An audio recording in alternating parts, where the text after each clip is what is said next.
Good evening each and everyone.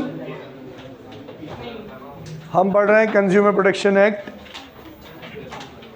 Consumer protection आज शुरू से स्टार्ट करते हैं क्योंकि अब प्लेंटी ऑफ टाइम है। मैं चाहता था जाने से पहले आपको मैं लगभग कंज्यूमर प्रोटेक्शन का चैप्टर पूरा पढ़ा के जाऊँ। तो हमने 85% कंप्लीट कर लिया है। 15% छोटे मोटे एक आधा मार्क्स का कुछ बचा होगा तो बचा होगा। लेस इंपॉर्टेंट चीज़ें बची है, मोर इंपॉर्टेंट चीज़ें हमने कर ली। लाइन बाय लाइन रीड कर रहा हूँ। सबसे पहले, a consumer is said to be a king in a free market economy. However, with growing competition in an attempt to increase their sales and market share, manufacturers and service providers may be tempted to, underline कर लेना please, tempted to engage in unscrupulous, exploitative and unfair trade practice. This means that consumer might be exposed to risk and might be cheated. Thus, there is need for providing adequate protection to consumer against such practices of the seller. कहानी है, इसका कोई question कभी नहीं बन सकता। ये तो आगे जो आपको पढ़ाने जा रहा है उसका सिर्फ इंट्रोडक्शन दे रहा है कि भैया हम जानते हैं कंज्यूमर किंग है, लेकिन आज के कॉम्पिटिटिव मार्केट में ज़्यादा पैसे कमाने की लालच में हो सकता है कि वही अनफेयर ट्रेड प्रैक्टिस यूज़ करे। तो ज़रूरत है कि उस कस्टमर को, कंज्यूमर को हम प्रोटेक्ट करें अनफेयर ट्रेड प्रैक्टिस से। अगली लाइन काम की है, स्टार मार्क कर लो। What do you mean by consumer protection? एक मार्क का क्वेश्चन है। Consumer protection means protecting consumer from unfair trade practice. पहली लाइन खत्म। अब इसको जितना एलेबोरेट कर सकते हो कर सकते हो। अडॉप्टेड बाय द प्रोड्यूसर और seller for goods and services is termed as consumer protection. It not only includes educating consumer about their rights and responsibilities, but also helping in getting their grievances redressed. दो line की ये definition है। पहली वाली line आधी काम की है, बाकी की बेकार है। वो आप लिखो तो लिखो, नहीं लिखो तो मत लिखो। सेकंड वाली लाइन इंपॉर्टेंट है। तो कंज्यूमर प्रोटेक्शन को हम दो तरीके से समझेंगे। सर, कंज्यूमर प्रोटेक्शन किसको बोलते हैं? कि यार कंज्यूमर को प्रोटेक्ट करना किससे? अनफेयर ट्रेड प्रैक्टिस से। Protecting consumer from unfair trade practice. तो बॉक्स में मार्क कर दो अनफेयर ट्रेड प्रैक्टिस। फिर सेकंड लाइन काम की है कि सर कैसे प्रोटेक्ट करते हैं हम? By not only educating them about their rights and responsibilities but also getting their grievances redressed. तो अंडरलाइन करो, grievances redressed, sorry, getting their grievances redressed, educating rights and responsibilities. और अब चार नंबर लगा दो। Educating 1, rights 2, responsibilities 3 and fourth है getting their grievances redressed. तो अगर हम कंज्यूमर प्रोटेक्शन की डेफिनेशन याद रखना चाहते हैं एक मार्क्स की, तो protecting consumer from unfair trade practices by not only educating them about their rights and responsibilities but also getting their grievances redressed। कहानी समझ में आ गई? कि सिर्फ पढ़ाना लिखाना नहीं है कि ये राइट्स है और ये रिस्पॉन्सिबिलिटीज़ है, प्लस अगर कुछ अनफेयर हो जाए तो उनके ग्रीवेंसेस, उनकी शिकायतों को रिड्रेस, उनकी समाधान भी निकालना है हमको। Next, importance of consumer protection. तो from consumer's point of view and from business point of view. Simple चीज़ है, पॉइंट्स याद रखने हैं। पहला, कंज्यूमर इग्नोरेंस, अनऑर्गेनाइज्ड कंज्यूमर, और last wide spread exploitation of consumers. तो IUE, इग्नोरेंस, अनऑर्गेनाइज्ड और एक्सप्लॉयटेशन। वॉवल्स होता है ना, AEIOU, तो 3 तो आ गए ना इसमें। Consumer ignorance, unorganised consumer, wide spread exploitation of consumers. मैं एक्सप्लेन कर चुका हूँ, वापस करने की ज़रूरत नहीं है। Importance from business point of view. पहला, long term interest of businessman uses society's resources, social responsibility, moral and ethical justification. तो आप सोशल रिस्पॉन्सिबिलिटी और मॉरल और एथिकल को एक ब्रैकेट में मार्क कर दो।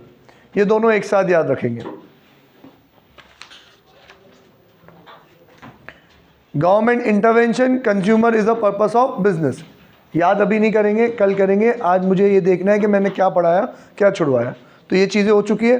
अब आओ आप कंज्यूमर प्रोटेक्शन एक्ट 2019। बेटा ये अभी 2019 में रिवाइज हुआ है आपका कंज्यूमर प्रोटेक्शन एक्ट, पहले कुछ और था, अब जब रिवाइज हुआ तो इसमें 2-4 चेंजेस करे गए। वो चेंजेस मैं आपको अलग से नोट्स के तरीके में लिखाऊंगा। मेजर चेंज जो किया वो क्या है कि अगर आप ऑनलाइन खरीदते हो तो ऑनलाइन शॉपिंग भी अब इन्होंने कंज्यूमर प्रोटेक्शन एक्ट के अंदर इनके स्कोप में डाल दी है। पहले ऑनलाइन की कंप्लेंट कंज्यूमर प्रोटेक्शन में नहीं हो सकती थी। फिर अभी एक अमेंडमेंट आया है इसमें इस साल कि अब कंज्यूमर कोर्ट मीडिएशन का प्रोसेस अपनाती है। मींस अगर आप कंज्यूमर कोर्ट में कंप्लेन करते हो तो डायरेक्टली वो लोग केस को रिव्यू नहीं करते हैं, वो पहले एक मीडिएटर अपॉइंट करते हैं। मीडिएशन का उनका एक प्रोसेस है, मीडिएटर अपॉइंट करके 5 दिन का टाइम देते हैं कि भाई मीडिएटर आप ले जाओ दोनों पार्टी को, इन्हों में सुलह करा लो, 5 दिन में अगर सुलह आता है तो ठीक, नहीं आता है तो फिर वापस हमारे पास आना। तो इससे हमारे जो कंज्यूमर कोर्ट्स है उनका बर्डन बहुत ज़्यादा कम हो गया। एक्चुअली में हम जो केस फाइल करते हैं वो किस लिए करते हैं? मेनली तो कंपनसेशन के लिए कि सर हमारा जो नुकसान हुआ है उसकी भरपाई होनी चाहिए। तो मीडिएशन में जितने भी भरपाई वाले केस होते हैं ना, वहाँ मीडिएशन में ही ख़त्म हो जाते हैं। लेकिन जहाँ पे सेटलमेंट हो नहीं पाता, फिर अब वो केस कौन करता है? कंज्यूमर कोर्ट रिव्यू करती है। उसका भी एक पूरा प्रोसीजर है कि पहले अगर आपने कंप्लेन फाइल करी है तो विद इन 15 डेज आपका नंबर लगना ही लगना है। तो आपको बुलाया जाएगा, एक मीडिएशन अपॉइंट किया जाएगा, वो मीडिएटर आप लोगों का 5 दिन में सुलह कराएगा। नहीं होती है तो फिर वापस से कंप्लेन आएगी किसके पास? कंज्यूमर कोर्ट के पास। कंज्यूमर कोर्ट अब एक लेटर लिखेगा किसको? आगे दूसरी वाली पार्टी को, जिसने कंज्यूमर ने कंप्लेन करी है। तो जो बिजनेस डीलर होगा उसको एक लेटर लिखेगा, उसको 30 डेज़ का टाइम देगा कि 30 डेज़ में आपकी तरफ से क्या कहना है वो हमें रिप्लाई में दो। 30 डेज़ के अंदर वो रिप्लाई नहीं करता है तो उसके अगेंस्ट एक्शन लिया जाएगा। कर देता है तो फिर जो डिसीजन लेना होगा विद इन नेक्स्ट 30 डेज़ वो डिसीजन ले सकते हैं। मैंने आपको लास्ट क्लास में हायरार्की समझाई थी जो सबसे ज़्यादा इंपॉर्टेंट है। 1 मार्क्स का 2 मार्क्स का क्वेश्चन इसके ऊपर आता ही आता है। कंज्यूमर प्रोटेक्शन में अगर क्वेश्चन आएगा तो ये जुरिस्डिक्शन वाला ही आएगा कि आपको एक पूरी केस स्टडी दे दी जाएगी, उसमें कंपनसेशन का अमाउंट कितना इन्वॉल्व है ये गिवन होगा। आपको ये डिसाइड करना है कि कौन से कोर्ट में जाके कंप्लेन करें। तो अगर अप टू 1 करोड़ है तो district commission, 1 crore to 10 crore है तो स्टेट कमीशन, 10 करोड़ के ऊपर है तो नेशनल कमीशन। अब ये हायरार्की ही सीखनी है हमें, जो सीखनी है। अगर सर डिस्ट्रिक्ट कोर्ट में हमारा केस था और फेवर में नहीं आया तो आपके पास है 45 डेज़। आप 45 डेज़ में अपील कर सकते हो। कहाँ पे? स्टेट में। स्टेट में भी डिसीजन हमारे फेवर में नहीं आया, मतलब आपको जो चाहिए था वो नहीं आया, तो फिर से आप अपील कर सकते हो। कहाँ पे? नेशनल कमीशन में। How many days? 30 डेज़। और नेशनल कमीशन में अगर फेवर में नहीं आया तो आप जा सकते हो सुप्रीम कोर्ट। सुप्रीम कोर्ट में भी कितने? 30 डेज। अब इसमें एक ट्रिकी क्वेश्चन आता है जो आपको रूल याद रखना है कि सुप्रीम कोर्ट में वही जा सकता है जिसका केस का ओरिजिनल जुरिस्डिक्शन, ये वर्ड बोला जाएगा, ये वर्ड लिखना पड़ेगा आपका, जिसका ओरिजिनल जुरिस्डिक्शन क्या है? National commission. जिसका ओरिजिनल डिस्ट्रीब्यूशन नेशनल कमीशन नहीं है। मींस मेरे साथ कोई अनफेयर ट्रेड प्रैक्टिस हुई, मैंने कंप्लेंट करी डिस्ट्रिक्ट में जितना कंपनी मिलना चाहिए था नहीं मिला, मैं गया स्टेट से गया नेशनल। अब मैं नेशनल के ऊपर नहीं जा सकता क्योंकि मेरी शुरुआत कहाँ से हुई थी? नेशनल लेवल से। स्टेट से हुई थी तो नेशनल तक जाऊँगा, नेशनल से ऊपर नहीं जा सकता। लेकिन अगर मेरा कंपनसेशन ही 10 करोड़ के ऊपर है और मैंने डायरेक्टली केस ही कहाँ फाइल किया है? नेशनल में फाइल किया है, तो मैं कहाँ जा सकता हूँ? सुप्रीम कोर्ट में। सिंपल, 100 बातों की एक बात। सुप्रीम कोर्ट में कौन जाएगा? जिसका ओरिजिनल जुरिस्डिक्शन, क्या ओरिजिनल जुरिस्डिक्शन क्या है? National commission. नेशनल वाला जाएगा सुप्रीम कोर्ट में, उसके निचले वाले नेशनल तक आके रुक जाएंगे, नेशनल वाला फाइनल माना जाएगा। ठीक है। The Consumer Protection Bill 2019 was introduced in Lok Sabha by the Minister of Consumer Affairs, Food and Public Distribution, Mr. Ram Vilas Paswan on July 8, 2019. Underline करो राम विलास पासवान, 1 मार्क्स का MCQ लिख दो।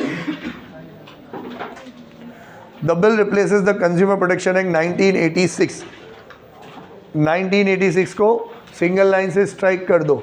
तो आपको कंज्यूमर प्रोटेक्शन एक्ट का अगर year पूछा जाता है MCQ में तो याद रखना नया वाला कौन सा है? 2019। पुराना वाला कौन सा था? 1986। Okay. The consumer protection act 2019 seek to protect and promote consumer interest through speedy and speedy and inexpensive redressal of their grievances. तो 2 वर्ड याद रख लो, एक तो स्पीडी और एक inexpensive. It is applicable in whole of India. It is applicable to all types of business, whether manufacturer or trader or whether supplying goods or providing services, including e-commerce firm. Underline करो, including e-commerce firm. अब देखो, law बनाने वालों का intention नहीं होता है, लेकिन 1986 में ई कॉमर्स का ऐसा कोई प्रभाव था ही नहीं। अब जो ई कॉमर्स में आप देख सकते हो कि ई कॉमर्स में कितनी ज़्यादा चीटिंग होने के चांसेस है कि आप, अब क्योंकि हम ढल चुके हैं, अब आपको ई कॉमर्स वेबसाइट से परचेज़ करना ऑड लगता ही नहीं होगा। लेकिन जब शुरुआत में ई कॉमर्स वेबसाइट का वर्चस्व आया ही था तो सबको यही कंसर्न थी कि हम पे कर दें और माल नहीं आया तो, जैसा उन्होंने माल दिखाया वैसा भेजा नहीं तो फिर उन्होंने क्या कहा, भाई कैश ऑन डिलीवरी ले लो, माल जब आए तब कैश ऑन डिलीवरी दे देना। अब आपको लगता है कि यार हमने पैसे दे दिए और प्रोडक्ट गलत निकला, क्वालिटी ख़राब निकली तो उन्होंने 10 डेज़ 15 डेज़ रिटर्न पॉलिसी रख ली। तो लोगों ने खूब मज़ा भी उठाया उसका, ऑर्डर कर देते 3-3 4-4। मतलब मैं खुद जब कोई चीज़ परचेज़ करता था तो जब तक वो मेरे पास आ नहीं जाती थी उसका रेगुलर मैं उसका प्राइस चेक करता रहता था, क्योंकि जब इनकी सेल चलती है ना और प्रोडक्ट बिकता नहीं है तो चीज़ें धीरे धीरे महंगी और सस्ती होती जाती है।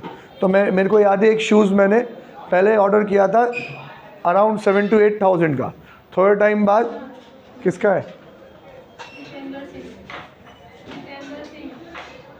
उन्हें जितेंद्र सिंह,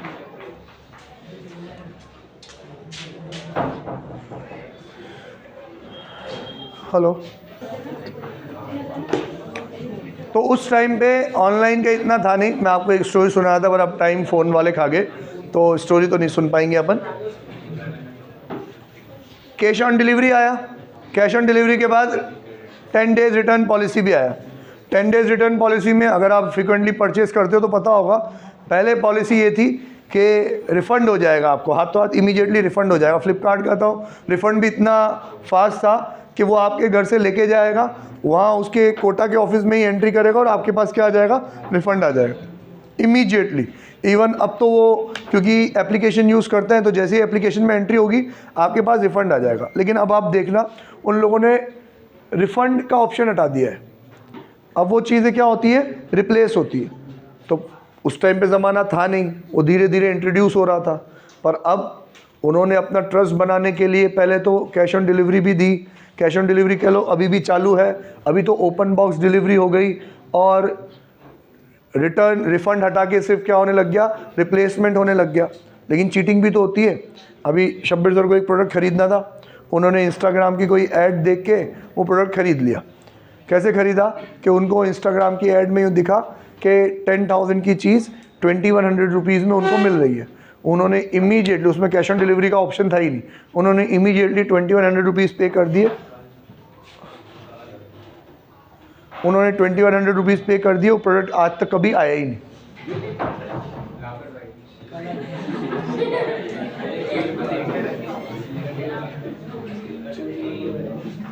उनके चक्कर में, इस इवेंट के चक्कर में मुझे एक चीज़ इंस्टाग्राम के ऐड से ख़रीदनी थी, वो चीज़ मुझे किसी और स्टोर में दिख ही नहीं रही थी।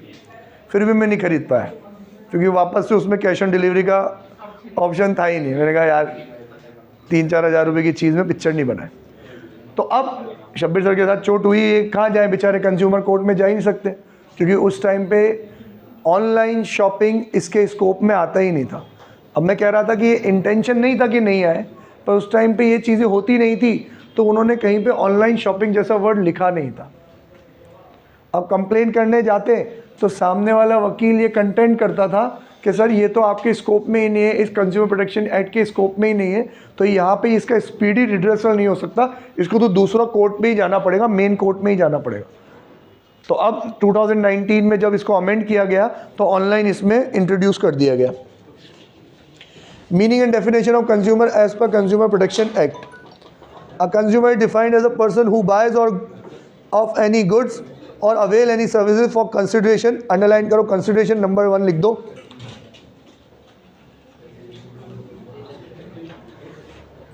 Which has been paid, नंबर 2 लिख दो। which has been paid or promised to pay or partly paid or partly promised under any scheme of deferred payment।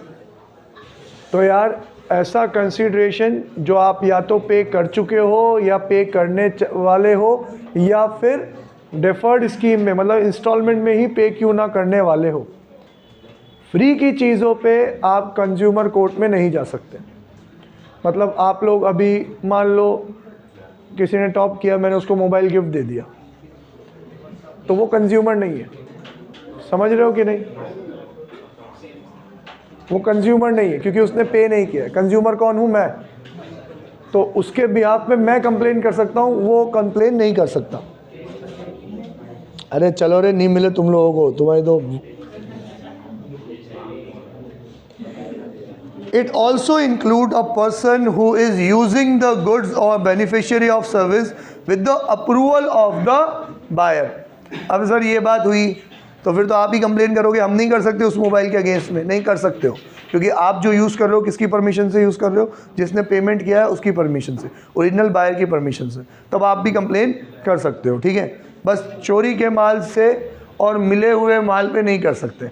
जैसे मैंने बताया कि भाई ये गाड़ी बिना पूछे ले गए और गाड़ी के माल फंक्शन की वजह से आपका एक्सीडेंट हो गया, हड्डी पसली टूट गई, आप कंपनसेशन मांग रहे हो, तो ना तो आपने उस ओरिजिनल बायर हो आप और ना ही उसकी परमिशन से आप यूज़ कर रहे हो। बिना परमिशन के यूज़ किया है तो नहीं मिलेगा कुछ भी। It applies to both offline and online transaction through electronic means और बाय टेली शॉपिंग और डायरेक्ट सेलिंग और मल्टी लेवल मार्केटिंग। अंडरलाइन करो वन बाय वन। पहला इलेक्ट्रॉनिक मीन्स, दूसरा tele shopping, third direct selling और मल्टी लेवल मार्केटिंग, MLM बोलते हैं जिसको। समझते हो आप लोग? हाँ, कोई फंस चुका है क्या इसके चांसे में? अभी कोई भी नहीं? MLM स्कीम समझते हो आप लोग? नहीं समझते? ज़्यादा पैसे का इन्वेस्ट करो उसका डबल करके देंगे। हाँ, तो कर मत देना कभी, किसी और का डबल तेरा कभी नहीं होगा। ठीक है, मल्टी लेवल मार्केटिंग नहीं समझते आप लोग? सुनी भी नहीं है? अभी आप स्टूडेंट वाली एज में हो ना, तो शायद नहीं सुनी है।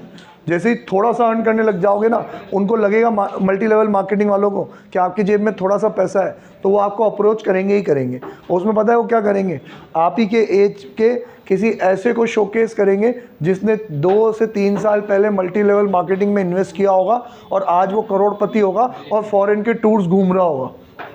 और शोकेस करके अब आपको क्या समझाया जाएगा कि आप सिर्फ हमारी ऑर्गेनाइजेशन का मेंबर बनिए। मेंबरशिप फीस होती है 2000, 10,000, 20,000, 25,000 जिस लेवल की हो। मेंबरशिप फीस पे करने के बाद अब आपका काम क्या है कि आप और मेंबर बनाइए। आप जब और मेंबर बनाओगे तो वो जो पैसे देंगे उसमें से कुछ शेयर आपको मिलेगा, फिर वो लोग भी मेंबर बनाएंगे तो उनसे भी जो पैसे आएंगे वो भी आपको मिलेगा। मल्टी लेवल मार्केटिंग यही है कि लेवल्स क्रिएट करते जाओ। मैंने स्टार्ट करी, एक से पैसे लिए, एक ने किसी और को जोड़ा, उसने किसी और को जोड़ा, नेटवर्क बनता जाएगा। तो आपको बहुत सारी फैंसी समझाया जाएगा कि देखो ऐसे आप खूब सारा पैसा कमा सकते हो, बिना काम करे कमा सकते हो। अब नॉर्मल सेंस में ये चीज़ें पॉसिबल नहीं है। जब तक कोई इकोनॉमिक एक्टिविटी ना हो, जब तक किसी चीज़ों का एक्सचेंज ना हो, बिना एक्सचेंज में आप पैसा कभी कमा ही नहीं सकते। सबको समझ में आता है कि एक बबल है, एक ना एक दिन तो फूटेगा। तो अब इस मल्टी लेवल मार्केटिंग के साथ दूसरी चीज़ें ऐड ऑन करी जाती है। एग्जाम्पल, आपको किसी न किसी प्रोडक्ट की आड़ में मल्टी लेवल मार्केटिंग सेल करी जाती है। जो प्रोडक्ट 500 का है वो 1500 का बता के कि लग्जरी प्रोडक्ट है, 1500 रुपये का है, ये इसकी रिटेल प्राइस 4000 है, 1500 में पहले आपको लेना है। अगर आप ले लिए तो आप हमारे डीलर बन जाओगे, आपको और लोगों को ये प्रोडक्ट बेचना है। अब आप जब बेचोगे तो जितना बेचोगे उसका 20%, 25%, 30% आपको रिटर्न मिलता जाएगा। फिर वो भी किसी और को बेचेगा तो सर्टेन परसेंटेज आपको मिलता जाएगा। तो इसमें मन कहता है हमारा कि हाउ इज़ इट पॉसिबल कि अगर समझ लो मैंने प्रोडक्ट बेचा, मेरे बेचने पे 25% मिल रहा है और अब मैंने जिसको बेचा वो भी बेचेगा तो उसको भी 25 मिलेगा, मेरे को भी 5 to 10 मिलेगा। ऐसे चलते चलते चलते चलते ये कैसे पॉसिबल है कि एक प्रोडक्ट जिसकी कीमत या तो 5 रुपये है उसको या तो 1500 रुपये में बेचा जा रहा है, तभी इतने सबको कमीशन दिया जा रहा है। और अगर नहीं ऐसा नहीं है, उस प्रोडक्ट की कीमत 5 रुपये नहीं है, उसकी कीमत ही अपने आप में 1200-1300 रुपये है और 1500 रुपये में बेचा जा रहा है अगर 200 रुपये के प्रॉफिट में, तो 200 मुझे भी मिलेंगे, 200 इसको भी मिलेंगे, 200 इसको भी मिलेंगे। तो हाउ इज़ इट पॉसिबल? तो ये सिर्फ शोकेस किया जाता है, किसी एक को दिखाया जाएगा जो फॉरेन टूर्स घूम रहा होगा और आपको वीडियो कॉल कर रहा होगा, वीडियो कॉल में सबको, वीडियो कॉन्फ्रेंसिंग में सबको बता रहा होगा कि देखो पहले मेरे पास कुछ भी नहीं था, ये मेरे पापा है, अब ये पहले को मेरे को बहुत डांटते थे, अब बहुत खुश है, अब देखो मैं यहाँ घूम रहा हूँ, मैं वहाँ घूम रहा हूँ। दुनिया भर का नाटक होगा, प्लीज़ मत पढ़ना, ठीक है? रातों रात अमीर कोई भी नहीं बनता है, ठीक है? सही कह रहा तू। और however, any person who obtain good and avail services for resale or commercial purpose, underline कर लो, रीसेल और कमर्शियल पर्पस, स्टार मार्क कर दो, कमर्शियल पर्पस से, is not treated as consumer. Commercial purpose वाले कंज्यूमर नहीं है भाई। राइट्स ऑफ कंज्यूमर मैं अच्छे से पढ़ा चुका हूँ आपको, रिस्पॉन्सिबिलिटीज़ अच्छे से पढ़ा चुका हूँ, who can file complain against whom a complain can be filed, who are not considered consumer पढ़ चुके हैं। Salient features of consumer protection act,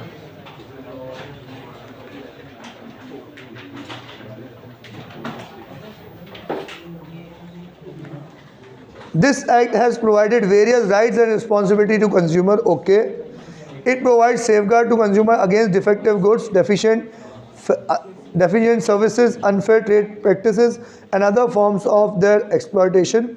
The act has provided 3-tier redressal agencies where consumer can file complaints.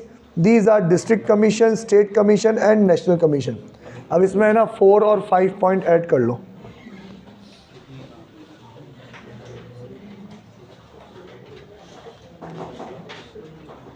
Establishment of mediation center,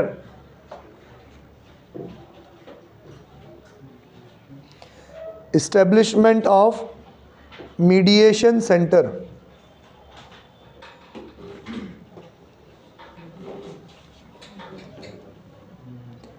next लिखो introduced filing by video conferencing,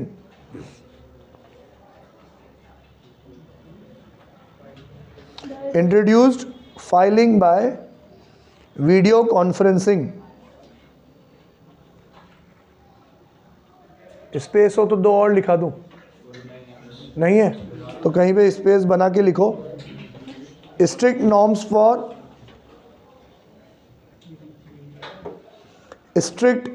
for misleading advertisement,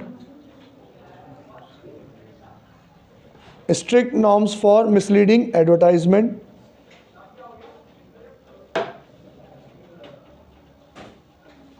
e-commerce included within, next e-commerce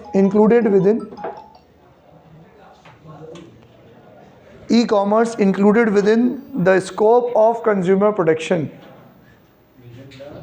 scope of consumer protection।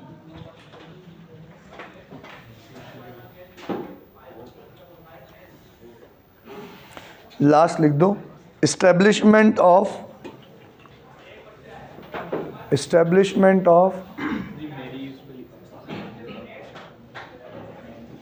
consumer, sorry flawless book में जरा सी गलती करवा दी sir आपने, जगह पहले ही नहीं है। Establishment of central consumer protection authority, establishment of central consumer protection authority, CCPA, central consumer protection authority. Consumer protection chapter का नाम है ना, उसके आगे CA लग गया है, C फॉर सेंट्रल और लास्ट में आ गया अथॉरिटी, ठीक है।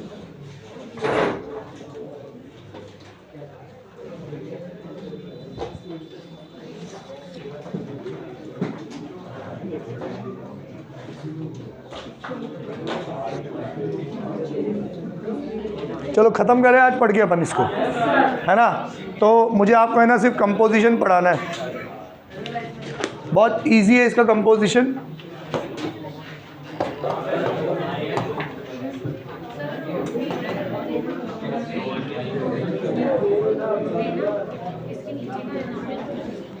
खाए नोट, हाँ बाकी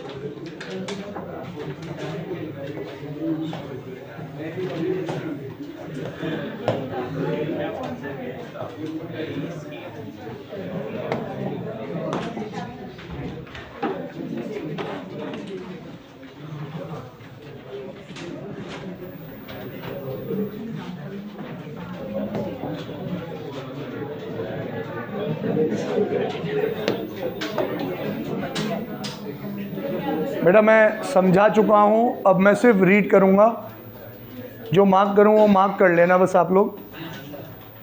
district up to 1 crore, state 1 crore to 10 crore, national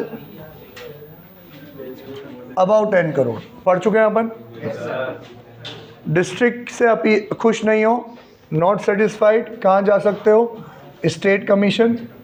how many days? 45 days. इससे खुश नहीं हो, कहाँ जा सकते हो? Can appeal to national commission within 30 days. इधर इससे खुश नहीं हो तो कहाँ जा सकते हो? Supreme court within 30 days.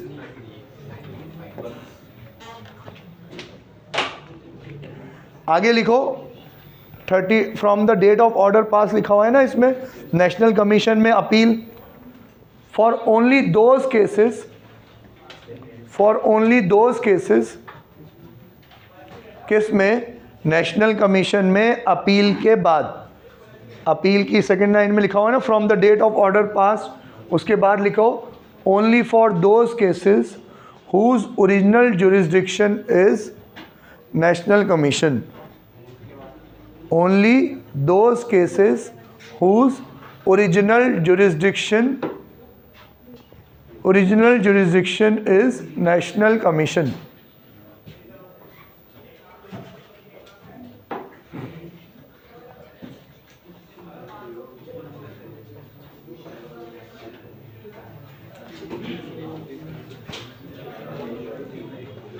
अब यहाँ देखो, सिर्फ मुझे अब कंपोजिशन पढ़ाना है,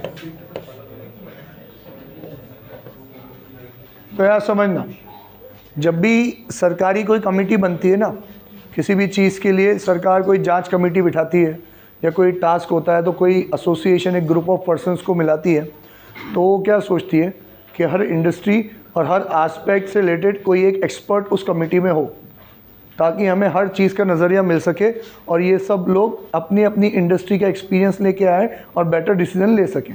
एग्जाम्पल, मान लो अगर सरकार को सिर्फ बजट ही बनाना है, तो बजट की जो उनकी कमेटी होगी ना, नेता लोग बजट नहीं बनाते, वो लोग तो सिर्फ उसको पढ़ते हैं और डिसीज़न लेते हैं, लेकिन उनके सामने जो सिनेरियो है वो ये एक्सपर्ट्स रखते हैं। तो ये लोग क्या करते हैं, जब इसकी कमेटी बनाते हैं बजट कमेटी, तो उन एक्सपर्ट्स को सबको एक साथ बुलाते हैं। वो सारे एक्सपर्ट्स अलग अलग इंडस्ट्रीज़ को होंगे और उस पर्टिकुलर इंडस्ट्री में अभी क्या चल रहा है, कहाँ डाउनफॉल है, कैसे उसको सही कर सकते हैं, वो अपनी अपनी राय मशवरा देते हैं। फिर कुछ लोग मिलके पूरा बजट बनाते होंगे, सबकी सुनवाई लेके, सबकी एक्सपर्टीज़ लेके यस और नो बोलती है हमारी सरकार कि ये करो और ये मत करो, ठीक है। सेम तरीके से जब उन्होंने डिस्ट्रिक्ट कोरम डिस्ट्रिक्ट, स्टेट और नेशनल कमीशन बनाई, तो उन्होंने इस बात का ख्याल रखा कि भाई एक तो उसमें होगा प्रेसिडेंट और होंगे 2 अदर मेंबर, जिसमें से एक कौन होगी? वुमेन। कि डिस्ट्रिक्ट फोरम में कितने लोग होंगे भाई? मिनिमम 3। अगर आपका डिस्ट्रिक्ट बड़ा है तो ज़्यादा रख सकते हो, लेकिन मिनिमम कितने होने चाहिए? 3 होने चाहिए। एक प्रेसिडेंट, 2 मेंबर, 2 में से एक कौन होनी चाहिए? लेडी होनी चाहिए, वुमेन होनी चाहिए, ठीक है। अब जो चेयरमैन है, जो प्रेसिडेंट है, वो कौन होना चाहिए? रिटायर्ड और वर्किंग जज of district court. Simple, 3 court है हमारे, डिस्ट्रिक्ट कोर्ट, हाई कोर्ट और सुप्रीम कोर्ट। इन तीनों की तर्ज पे हमारा डिस्ट्रिक्ट कमीशन, स्टेट कमीशन और नेशनल कमीशन बनाया। तो यहाँ जो डिस्ट्रिक्ट कमीशन का जो प्रेसिडेंट है, जो हेड है, वो कौन होना चाहिए? डिस्ट्रिक्ट कोर्ट का जज, रिटायर्ड या वर्किंग। डिस्ट्रिक्ट कोर्ट का जज, सिंपल। अब ये जज वाली बात तो तुम याद रखना। अब जब मैं स्टेट कमीशन पढ़ाऊंगा तो वहाँ जज कौन सा चाहिए तुम्हें? हाई कोर्ट का। मैं जब नेशनल कमीशन पढ़ाऊंगा तो वहाँ जज कौन सा चाहिए तुम्हें? सुप्रीम कोर्ट का, ठीक है, ओके। अब भाई चेंज कितना आएगा? प्रेसिडेंट यहाँ भी है, सब प्रेसिडेंट यहाँ भी होगा, प्रेसिडेंट वहाँ भी होगा। यहाँ मिनिमम कितने चाहिए? 2, यहाँ चाहिए 2 दूनी 4, तो एक चाहिए मुझे प्रेसिडेंट नॉट लेस देन 4, और जिसमें से वुमेन कितनी होंगी भाई? 1 shall be a women.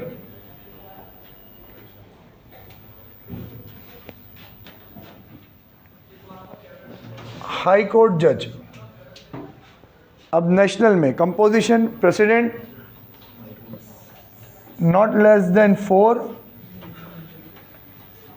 1 of whom shall be woman, sitting or retired judge of supreme court. Complete. तो कितना आसान था सर। डिस्ट्रिक्ट कमीशन में डिस्ट्रिक्ट जज कोर्ट का जज, स्टेट में हाई कोर्ट, नेशनल में सुप्रीम कोर्ट। सर जज कौन सा? वर्किंग हो या रिटायर्ड हो। एक प्रेसिडेंट सब में, डिस्ट्रिक्ट में सिर्फ 2 चाहिए, स्टेट और नेशनल में कितने चाहिए मेंबर? 4, तीनों में एक कौन होनी चाहिए? वुमेन होनी चाहिए। कंप्लीट।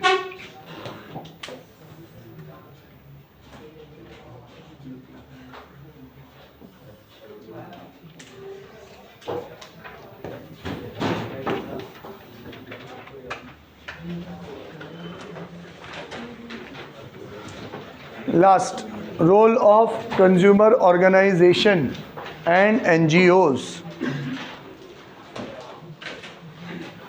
आप लोगों के साथ बहुत सारी बार कुछ ना कोई चीज़ गलत आई भी होगी और पैसे बर्बाद गए भी होंगे, आपने बोला भी होगा। जैसे अभी लास्ट ईयर में, अभी की बात बताता हूँ मैं तुमको। आप लोगों के जो हुडी है, जो न्यू स्टूडेंट्स हैं, जो लास्ट ईयर जिनके पास हुडी थे और इसके पास जिनको अभी इस साल हुडी मिले हैं, तो आप लोगों की हुडी बहुत अच्छे क्वालिटी की आई है। लास्ट ईयर की जो हुडी थी वो जो क्वालिटी मैं चाहता था उससे एक क्वालिटी कम आई, मतलब मांगी जो थी वो नहीं आई। सैंपल कुछ और दिखाया था, लाया कुछ और साला। अब ले आया, हमने बहुत झगड़ा किया और वो जो डीलर था वो फुल मम्मी कसम खा गया और एकदम ही रोने लग गया। मैंने कह दिया मैं पैसे नहीं दूंगा। वो बहुत ही ज़्यादा इंसिस्ट करने लग गया कि मुर्तज़ा भाई सच्ची कह रहा हूँ, मैंने मेरी तरफ से कोई किसी चीज़ में कमी नहीं रखी है। वो तो ये जो मिल वाला है शायद उसने ही कुछ किया होगा, अब गुड फेथ में मुझे पैसे देने पड़े। मैंने फिर इस साल उससे हुडी नहीं बनवाई। मेरे पास जो सैंपल था मैंने किसी और को बुलाया, मैं कहा देखो यही सैंपल चाहिए, ये सैंपल आएगी तो ही पैसे दूंगा, नहीं तो पूरी हुडी वापस ले जाना। तो इस बार जो हुडी आई वो परफेक्ट आई, जैसी चाहिए थी वैसी की वैसी आई। अब आप लोगों की हुडी परफेक्ट आई तो मैंने उसी वेंडर से इस इवेंट की भी हुडीज़ मंगवाई। जो इवेंट अभी हमने कंडक्ट किया उस इवेंट की हुडी मैंने आप ही के कलर की वैसे की वैसी ही मंगवाई, उससे भी चोट कर दी। फिर से क्वालिटी एक ग्रेड के आ गई, डाउन आ गई, और जिस दिन पहनना था उसके 2 दिन पहले ही आई। मैंने वापस बुलाया और मैंने उसको गजब का लताड़ा, गजब का। मेरा तो दिमाग ख़राब हो गया था, मैं बहुत खुश था उस दिन। रात को हुडी देख के पूरे 12 बज गए मूड के। मैंने फुल उसको सुनाया, गजब का। वो छोटा है छोरा मेरे से जिसने ये हुडी ला के दी, उसकी आंखों में आंसू भी आ गए क्योंकि मैं बहुत भयंकर तरीके से डांट रहा था उसको। तो उसने कहा कि आप टेंशन मत लो, आपका इवेंट अभी 2 दिन का है, आप 2 दिन निकाल लो, अगर इस हुडी की मैं चेकिंग करवा लूँगा। मतलब वो क्या था, मैंने कहा कि देख इसकी जो क्वालिटी है ना, ये वाले जो मैंने तुझे बताई थी BCC वाले हुडी की, वहाँ पे एक लड़का BCC का भी था वहाँ पे, और वो BCC का हुडी पहन के बैठा ही था वो। तो मैंने कहा उतार ये हुडी, बता इसको। तो मैंने कहा देख ये जो क्वालिटी मैंने तेरे को बताई थी, जो तू खुद लेके आया था, और इसमें फ़र्क है। तो वो दोनों को कहाँ है फ़र्क? मैंने कहा साले फ़र्क नहीं, सेम है। मैंने कहा तेरे को फ़र्क नहीं लग रहा? कि नहीं। तो 4 जने दूसरे भी थे, देखो कि हाँ यार ये अच्छी है, कि नहीं बिल्कुल सेम ही तो है। मैंने कहा साले तू पागल समझता ही है मेरे को, एक काम कर, या सड़क पे जा, किसी भी रास्ते चलते को बुला के ले आ और बता दे उसको, दोनों हुडी बता दे, मैं भी कुछ नहीं बोलूँगा, तू भी कुछ मत बोलना, जो खुद बोल दे कौन सी अच्छी है कौन सी बुरी है। कह रहे नहीं भाई ये वो बहुत वो रोने जैसी शक्ल तो उसकी हो ही गई थी। मैंने कहा मैंने तेरे को पैसे भी, प्रॉब्लम मेरे साथ ये थी मैंने पैसे पहले दे दिए थे,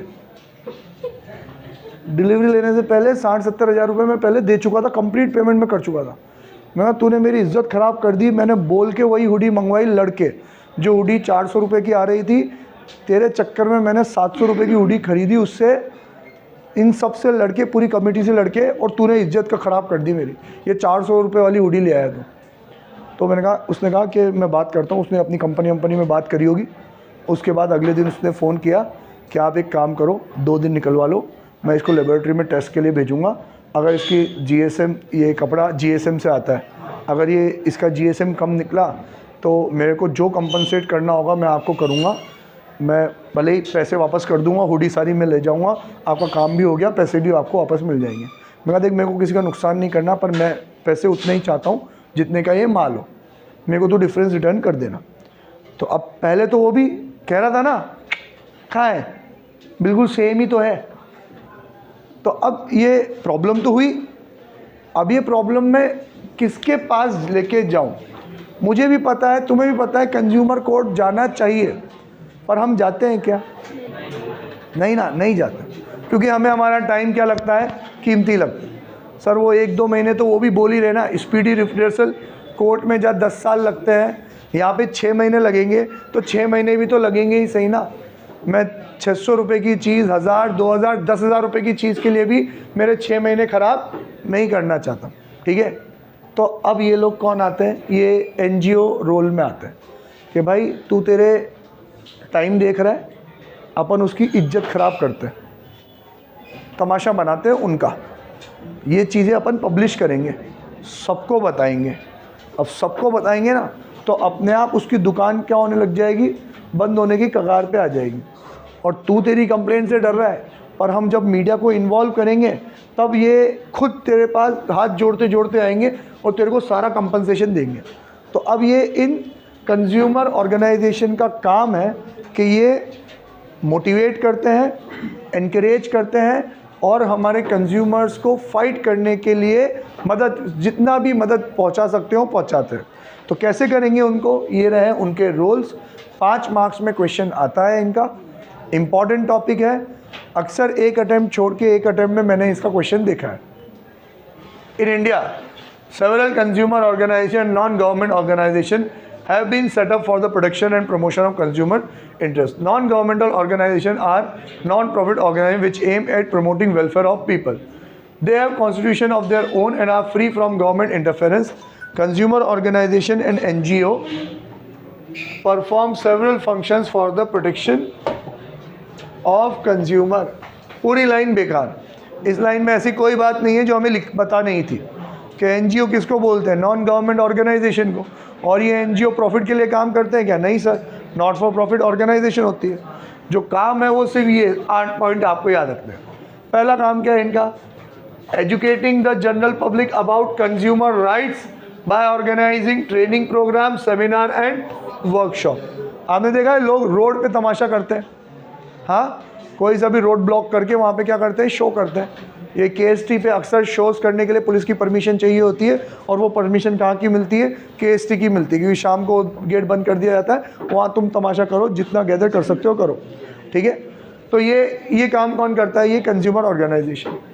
motivating people to ask for quality marks such as ISI Agmark, public को मोटिवेट करती है कि भैया स्टैंडर्डाइज प्रोडक्ट से आप खरीदो। Publishing periodicals and other publication to impart knowledge about consumer problems, legal reporting, relief available and other matters of interest। मतलब through out जागो ग्राहक जागो। सेमिनार शो करते हैं, उनको मोटिवेट करते हैं, और फिर लास्ट में क्या करते हैं सर, अखबार में देते हैं, मैगजीन्स छापते हैं जहाँ पे उनको अलग अलग रेमेडीज़ बताई जाती है। Carrying out comparative testing, box में मार्क कर दो, कंपैरेटिव टेस्टिंग। ये कंज्यूमर ऑर्गेनाइज सिमिलर प्रोडक्ट्स को कंपेयर करते हैं और फिर उनका रिजल्ट शो करते हैं, जो आजकल का कौन करता है, यूट्यूबर करते हैं। आप लोग कोई सी भी चीज़, जैसे कोई सी भी चीज़ खरीदो, उसका कंपैरिजन आपको यूट्यूब में मिल जाएगा। मोबाइल खरीदते समय तो आप लोगों ने देखा ही देखा होगा, आपने अगर 2 मोबाइल भी पसंद किए कि भैया मैं एप्पल खरीदूँ कि सैमसंग खरीदूँ, तो वो दोनों मॉडल लिखो, उसका किसी ना किसी यूट्यूबर ने क्या बना रखा होगा, कंपैरिजन वीडियो बना ही रखा होगा कि इसका ये फीचर, ये बढ़िया, ये बुरा, ठीक है। तो ये काम कौन करता है, कंज्यूमर ऑर्गेनाइजेशन करती है। encouraging consumer to strongly protest and take action against exploitative and unfair trade practice of sellers. Crime petrol देखा आप लोगों ने? हाँ, क्राइम पेट्रोल में ये कंज्यूमर ऑर्गेनाइजेशन बहुत सारी बताते हैं कि जो विक्टिम को फुल हेल्प करते हैं, किस चीज़ के लिए, उनको इंसाफ दिलाने के लिए। तो वही काम इनका होता है कंज्यूमर ऑर्गेनाइजेशन का। किसी ने 5 रुपये की कोल्ड ड्रिंक खरीदी, अब वो किसी को कुछ नहीं कहेगा, लेकिन कंज्यूमर ऑर्गेनाइजेशन उसको कहेगी, भैया कन्विंस करेगी कि प्लीज़ इसके लिए प्रोटेस्ट कर, और नहीं कर रहा है तो हमें राइट दे दे, तेरे अगेंस्ट में हम प्रोटेस्ट कर लें। Providing legal assistance to consumer by way of providing aid, legal advice in seeking legal remedy, filing complaints in appropriate consumer courts on behalf of the consumer, taking an initiative in filing cases in consumer court in the interest of the general public, not for an individual. अब देखो, देखा होगा ना तुमने crime petrol, तुम ये बात relate कर पा रहे हो कि नहीं कर पा रहे हो? वहाँ पे NGOs होते हैं जो ऐसे विक्टिम्स को सपोर्ट करते हैं, तो वो सारे यही काम करते हैं। एक तो उसको कन्विंस करते हैं कि भाई प्लीज़ तू बैकआउट मत कर जाना। इनको तो ज़्यादा खुशी है आज टेस्ट की। पहला, उसको कन्विंस करते हैं कि प्लीज़ स्ट्रांगली प्रोटेस्ट कर। प्रोटेस्ट कैसे करना है, उसको लीगल असिस्टेंस प्रोवाइड करी जाती है। उसके भी आप पे खुद कंप्लेन करते हैं कि ये हमारे साथ खड़ा है, इसकी परमिशन है, हम कंप्लेन फाइल करते हैं, और खुद इनिशिएटिव लेते हैं कंप्लेन फाइल करने के लिए। किसके लिए? जनरल पब्लिक के लिए, इंडिविजुअल के लिए नहीं। ठीक है, बाय, टाटा, सी यू।